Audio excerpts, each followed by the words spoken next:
Welcome to Geetha queen kitchen. ఇవాళ క్రిస్పీగా లోపల సాఫ్ట్గా ఉండే చామదుంపల ఫ్రైని చేసుకుందామండి. చాలా టేస్టీగా హెల్దీ ఫుడ్ కూడా అండి ఇది. ఒకసారి మీరు కూడా ఇంట్లో ట్రై చేయండి. నేను ముందుగా 1/2 కేజీ చామదుంపలను తీసుకుని బాగా శుభ్రంగా కడుక్కుని ఒక గిన్నెలో వేసుకున్నానండి. వీటిలో కొద్దిగా వాటర్ యాడ్ చేసుకుని కుక్కర్ పెట్టుకుని 1 విజిల్ వచ్చేంత వరకు కుక్ చేసుకుంటున్నానండి.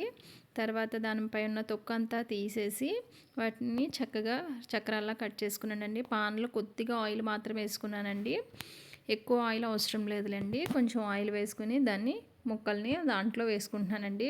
వేసిన వెంటనే వీటిని కదపకూడదండి, ఎందుకంటే కొంచెం జిగురుగా ఉంటాయి కాబట్టి తొందరగా అతుక్కుపోతాయి గరిటికి. సో కాసేపు అలా వదిలేసి ఇక్కడ వీడియోలో చూపిస్తున్నట్టుగా మెల్లగా కదుపుతూ ఉంటే ఆటోమేటిక్గా అవి విడిపోతూ ఉంటాయండి. ఇవి బ్రౌన్ కలరు గోల్డెన్ కలర్ వచ్చేంత వరకు కూడా ఒకసారి బాగా ఫ్రై చేసుకుందాం. ఫ్రై చేసుకుని పక్కకి తీసేసుకుందామండి.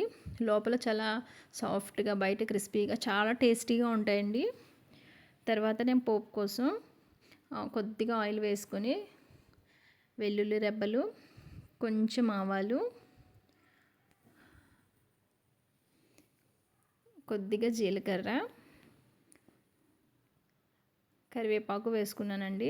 కొద్దిగా సాల్టు, రుచికి సరిపడంత, కొద్దిగా పసుపు, కొంచెం కారం వేసుకొని ఒకసారి గ్యాస్ స్టవ్ అనేది ఆపేసి ఆ హీట్ సరిపోతుందండి.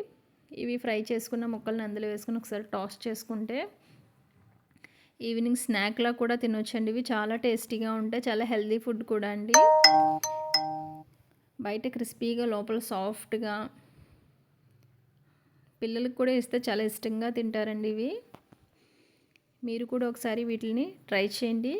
మీకు వీడియో కనుక నచ్చితే లైక్ చేయండి, షేర్ చేయండి, కామెంట్ చేయండి.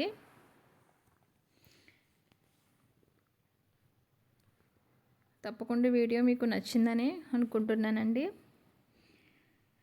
ఒకసారి కారం అంతా పట్టేటట్లు మనం ఇలాగా కలిపేసుకొని ఒక బౌల్లోకి తీసుకున్నానండి. అంతే అండి. చాలా వీటిపైన మనం వేరే కవర్ ఏమీ చేయకూడదండి. మూత పెడితే కనుక ఇవి సాఫ్ట్గా అయిపోతాయండి. బయటకు తీసేగానే అలా వదిలేయాలండి. Thank you for watching. Bye.